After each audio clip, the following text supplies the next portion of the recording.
अस्सलाम वालेकुम। अदबिस्तान में खुश आमदीद। लबों पर मुस्कुराहटें और कदम कदम पर फुलझड़ियाँ बिखेर देने वाला शगुफ्ता सिलसिला। उस्ताद शागिर्द। उस्ताद की हालत इस वक्त बहुत ख़राब थी। शायद उस्ताद को ज़िंदगी में पहली बार अपनी टक्कर का कोई बंदा मिला था जो इनकी ज़बान में उनसे गुफ्तगू कर रहा था। उसने उस्ताद के घुटने पर अपने दोनों हाथ रख दिए।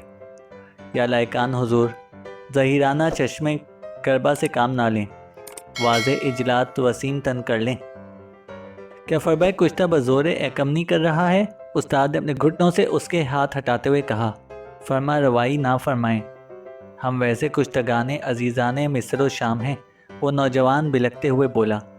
आप क्यों हमें दाग दाग कजा नसहिंग आवर कर रहे हैं? सोफ्तनी को संभाला दें, मर्द की नसी असियाँ को जाएं। उस्ताद की तो सिट्टी गुम हो गई। उन्होंने एक बार फिर इसका हाथ हटाते हुए कहा, मरदूद मर्द को नामदारे बेजा कुश्तगाने तुफल आवारा फरमुदात सकलान बेहिजाजी मत कर, वाजे अक्सीर चशम हो जा। जिस वक्त इन दोनों की ये तारीखी गुफ्तगू हो रही थी, इनके करीब ही मैं मौजूद था और हंस हंस कर मेरे पेट में दर्द होने लगा था। उस्ताद को भी क्या बंदा टकराया था। उसकी जिन्नाती ज़बान ने खुद उस्ताद के भी छक्के छुड़ा दिए थे। पहले पहल तो मैं ये समझा था कि वो उस्ताद को बेवकूफ़ बनाने के लिए आया है, इसलिए उस्ताद जैसी ज़बान बोल रहा है और उसके लिए इसने ना जाने कितनी प्रैक्टिस की होगी। लेकिन वो मुतवातर बोलता ही रहा तो मुझे यकीन हो गया कि वो नाटक नहीं कर रहा, बल्कि इत्तफाक से एक दूसरा उस्ताद पैदा हो गया है जो उस्ताद की तरह बूढ़ा और बदशक्ल नहीं है, बल्कि जवान और ख़ूबसूरत है। कौन हो तुम? मैंने उसके शाने पर हाथ रखते हुए पूछा। मैं सरापाए खाके अकलीदस हूँ, उसने बताया। आवान सराय ख़ानदान गुम कर गर्दों ने मुझे कामरान के नाम से महमेज़ो दिल आवेज़ किया है, वो बोला। मतलब ये कि उसका नाम कामरान है। इस अस्ना में उस्ताद बोल पड़े। ए खल्फ़े रागीर से दर्द मौला उफ्तादगाह तो करो कि बसबब मुलाकात मालूम और मफ़हूम हो जाए, उस्ताद ने कहा। उस्ताद का मतलब ये था कि मैं इससे दरियाफ़्त तो करूँ कि वो उस्ताद के पास क्यों आया था। हाँ भाई, तुम उस्ताद के पास क्यों आए हो? क्या काम है उनसे? मैंने उससे पूछा। दिलशाद गुंचा नौतरसा करना है, उसने बताया। फराग माही से बुजुर्गवार रम का सोख्ता साथ ले जाकर फसलें गज कलामी करना है ताकि आमोख्ता को करार दस्तगार आ जाए, उसने कहा। उस्ताद, ये तो तुमसे भी 2 हाथ आगे की चीज़ है, मैंने उस्ताद से कहा। नाहंजार की तफलाने बेतीर और शमशीरें के बेकम वक्त, उस्ताद ने बुरा सा मुँह बनाकर उसके लिए तबसरा किया। इस दौरान एक महज़्ज़िब और माकूल सा आदमी वहाँ पर आ गया। उसने उस नौजवान की गर्दन पकड़ ली। बदबख्त, तू यहाँ क्या कर रहा है? जा, घर जा। जनाब, ये कौन है? मैंने उस आदमी से पूछा। ये नालायक मेरा छोटा भाई है जनाब, इससे तंग आ चुका हूँ मैं, वो आदमी बोला। इसको हुआ क्या है? ये कैसी ज़बान बोलता है? मैंने पूछा। पूरा घर इसी ज़बान की वजह से परेशान है, उसने बताया। ये शुरू से ही ऐसा है। तो इसकी बात आप लोग कैसे समझ लेते हैं? मैंने पूछा। ये कभी कभी सीधी ज़बान भी बोलता है, उसने कहा। तो फिर पता चल जाता है कि ये क्या कहना चाहता है। इससे वजह गिरफ्तार अंदलीब तो पूछो, उस्ताद मेरी तरफ देखकर धाड़े। हाँ, ये बताएं कि उस्ताद के पास क्यों आया है? मैंने उससे कहा। ये उस्ताद को अपना रूहानी बाप मानता है, उसने बताया, और उस्ताद को अपने रिश्ते की बात करने के लिए भेजना चाहता है। ये एक नई कहानी सामने आई थी। इस नौजवान ने हाथ हिला हिला कर उस्ताद से ज़्यादा जिन्नाती अंदाज में उर्बा और फ़ारसा का मलगूबा उगलना शुरू कर दिया और मैं हमातन गोश हो गया। समझ में आ गया था कि वो उस्ताद की तकलीद को बाइसे इज़्ज़त समझता है, और इधर उस्ताद का ये हाल था कि उनका रंग उड़ गया था। ऐसा शानदार हरीफ मिला था उनको कि जिसने उनकी ज़बान बंद करके रख दी थी। वो शख्स अपने छोटे भाई को किसी न किसी तरह समझाकर वहाँ से ले जाने में कामयाब हो गया।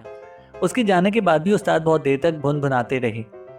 ये कैसी वरफ्तनी है, सुख्तनी है। वो मर्द क्या मरदूद ज़ीरा होता जा रहा है? उस्ताद, आप कुछ भी कहते रहें, आपको अपनी टक्कर का मिल ही गया, मैंने कहा। उस्ताद ने इस पर मुझे 10 बातें सुना डाली। उनकी नाराज़ी देखने के काबिल थी। वैसे मुझे खुद इस नौजवान में दिलचस्पी महसूस होने लगी थी। उस्ताद की बात और थी, वो चाहे कुछ भी बोलते रहें, इन्हें कोई कौन पूछने वाला था। लेकिन इस नौजवान की बातें मेरी समझ में नहीं आ रही थी। फिर इसका उस्ताद को अपना रूहानी बाप समझना और ये ख्वाहिश करना कि उस्ताद उसके रिश्ते की बात करने जाएं, ये सब बहुत अजीब था।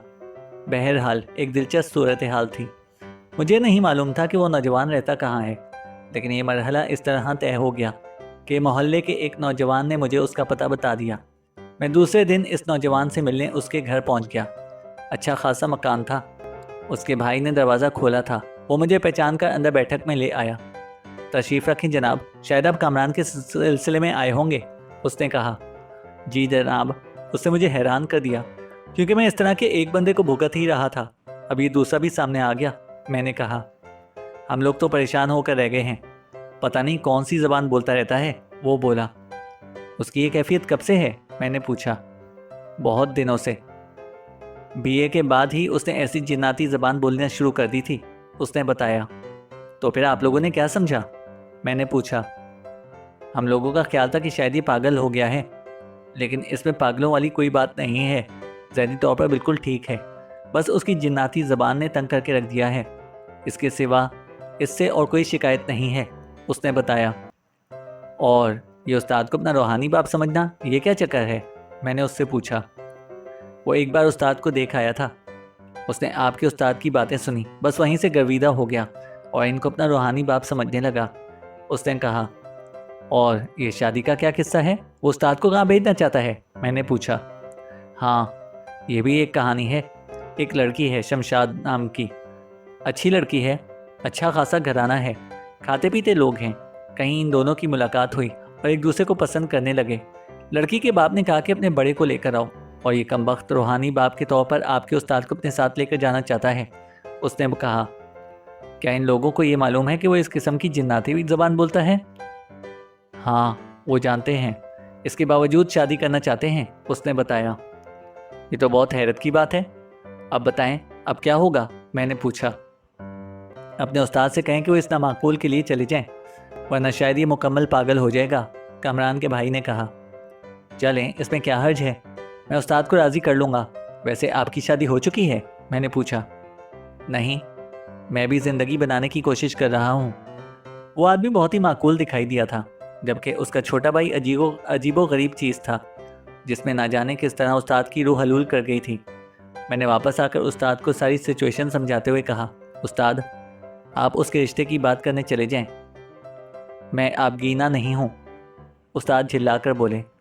इस मर्द बसियारे खोर ने मुझे गर्दिशे लेलो नहार समझ रखा है, मैं ऐसा कुलज़म नहीं होने दूंगा, उस्ताद बोले। उस्ताद, इसका कोई कसूर नहीं, मैंने कहा। वो बंदा नाटक नहीं कर रहा, बल्कि वह आप ही के स्टाइल में बात करता है।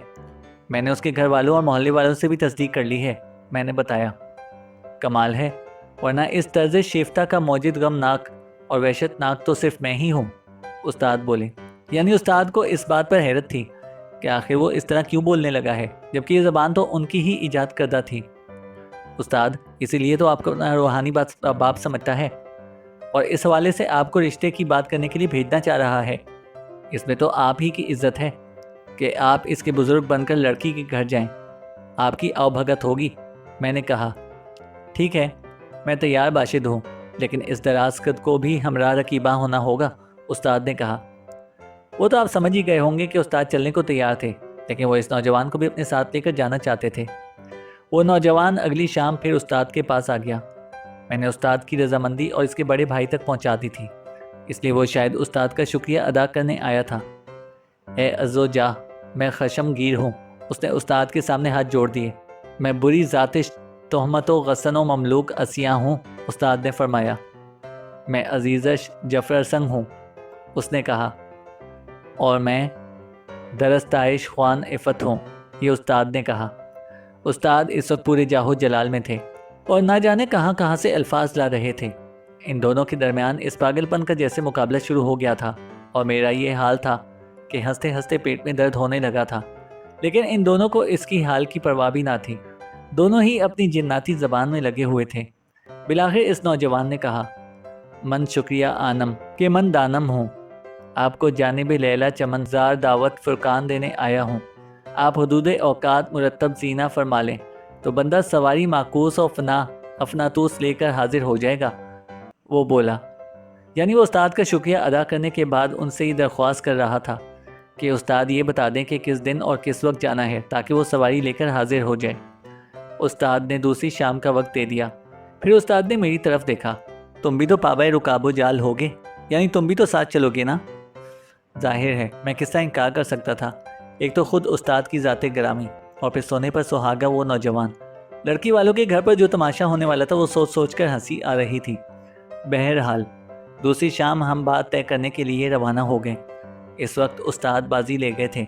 انہوں نے کیا زبردست تیاری کی تھی کہ کچھ نہ پوچھیں۔ گلے میں ایک ہار، کم خواب کی شیروانی زیبتن کی تھی۔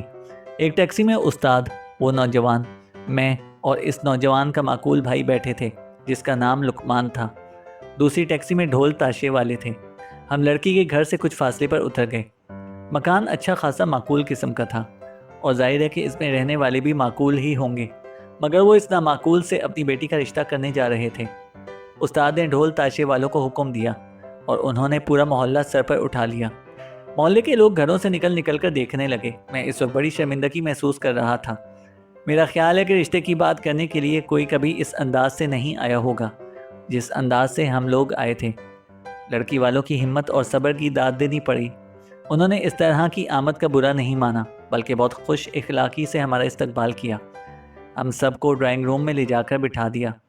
اس کے بعد جو گفتگو شروع ہوئی وہ ایسی وحشت ناک اور انوکھی تھی کہ میں کئی بار ہنس ہنس کر گر گیا۔ سب سے پہلے اس نوجوان نے کہا تھا، من کا طرابلس کوہ کنو فرہاد بجان ہو کر حاضر غلمان ہوا ہوں۔ اس پر استاد نے تڑکا لگایا، شنیدہ و چکیدہ دارائے فر و خلل غم بودیے۔ پھر نوجوان نے دوبارہ کہا، میں کہ خسروان شہروز شادی افروز ہونے آیا ہوں۔ پھر استاد دوبارہ بولے، یہ میرا پسر خون بہا چوپاں اور چوگاں راہ کے نکوست مالا بار ہے اور میں دریوزہ گرفتنہ تاریخ ابتلا ہوں۔ استاد بولے۔ لڑکے نے پھر سے کہا، اور بہتر یہی ہے کہ مال و اسباب بہرام و افراسیاب کی داستان امیر حمزہ ہو جائے۔ آپ خود غور فرمائیں اس وقت کیا کیفیت ہوگی۔ انتہا یہ ہے کہ خود لڑکی والے بھی پیٹ پکڑ پکڑ کر ہنسے جا رہے تھے۔ استاد کو ایک دم سے جلال آ گیا۔ انہوں نے لڑکے کی طرف دیکھا، نالائق دل پذیر، تو مال و اسباب بہرام اور افراسیاب کی کیا ملوکیت کہہ رہا ہے؟ آپ تو سمجھ ہی گئے ہوں گے کہ اشارہ یہ تھا کہ جہیز میں کیا کیا چیزیں ملیں گی، اور بس یہیں سے استاد کو جلال آ گیا۔ انہوں نے میری طرف دیکھتے ہوئے فرمایا، تم اس دوشیزہ نادان کے گھر والوں کو سمجھا دو کہ جو نوجوان ابھی سے طفیان افلاطون اور رستم بریدہ شاخ آہو ہو رہا ہے وہ آئندہ کیا پارسان ابتلا دکھائے گا۔ مطلب یہ کہ لڑکی والوں کو یہ سمجھا دوں کہ جو لڑکا ابھی سے مال و اسباب پر نظر رکھ رہا ہے وہ آگے چل کر کیا ثابت ہوگا۔ میں نے جب آسان زبان میں لڑکی والوں کو یہ بتایا تو اس لڑکے کا وہ بھائی جو اس وقت میرے پاس بیٹھا ہوا تھا، اس نے لڑکے کا گریبان تھام لیا۔ نالائق، کیا تم اس لالچ سے اس گھر میں شادی کر رہے ہو؟ لعنت ہو تم پر، میں نہیں جانتا تھا کہ تمہارے دل میں یہ فتنہ چمٹا ہوا ہے۔ اب تو استاد کو ایک طرح کی شہ مل گئی۔ انہوں نے اس لڑکے کو بری طرح ڈانٹنا شروع کر دیا۔ فتنہ برانگیز، ابلیس نابکار، قربان رسید، چکیدی محشر، تو کس کماش بے بہا کا ستم کر رہا ہے؟ تو پوشیدہ ہے، رنجیدہ ہے، آبو دیدہ ہے۔ تو نے اپنی فطرت ظاہر عیاں کر دی ہے۔ تو شمشیر موج ہے، ہمشیر بے زبان ہے اور تقدیر بے تکان ہے۔ اس بچی کی شادی آبادی ہرگز تجھ جیسے افلاطون سے نہیں ہو سکتی۔ اس کے لیے تو تیرے بھائی ہیں، شریف النفس اور نفس النہار، ملک التجارد، اشند آمد بکار مناسب رہے گا۔ استاد نے بیٹھے بیٹھے یہ ایک نئی لائن دے دی تھی کہ اس لڑکی کے لیے اس لڑکے کا بھائی مناسب رہے گا۔ اب لڑکی والے اس کے بھائی کو ایک نئے انداز سے دیکھنے لگے۔ یہ سچویشن ایسی تھی کہ خود اس کا بھائی ہکا بکا رہ گیا۔ استاد نے اسے مخاطب کیا، کیا تم مرضی تاب و تب سے روح فراز کر کے بتاؤ کہ رشتہ بے مہارہ قبول ہے یا نہیں؟ استاد نے کہا۔ اس پر اس کے بھائی نے گردن ہلا دی اور دھیرے سے بولا، آپ فرماتے ہیں اور لڑکی کے گھر والے میرے لیے راضی ہیں تو مجھے اس پر کوئی اعتراض نہیں۔ اس کے بھائی نے کہا۔ اتنا سننا تھا کہ اس لڑکے کی سٹی گم ہو گئی اور وہ ذرا سی دیر میں اپنی جناتی زبان بھول گیا۔ ارے بھائی صاحب، یہ آپ کیا کہہ رہے ہیں؟ آپ کیسے شادی کر لیں گے؟ رشتہ تو میں لے کر آیا ہوں۔ سوال ہی پیدا نہیں ہوتا، لڑکی کے باپ نے کہا۔ میں اپنی بیٹی کی شادی تم جیسے لالچی آدمی کے ہاتھ میں نہیں کر سکتا۔ ہاں، تمہارے بھائی معقول آدمی ہیں، ہم ان کے لیے فیصلہ کر سکتے ہیں۔ یہ لیں۔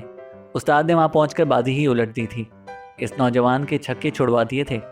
بعد میں اس کے بھائی سے اس لڑکی کی شادی ہو گئی اور وہ نوجوان صاف اردو میں اپنے بھائی کو اور استاد کو برا بھلا کہتا ہوا محلے میں گھومتا رہتا ہے۔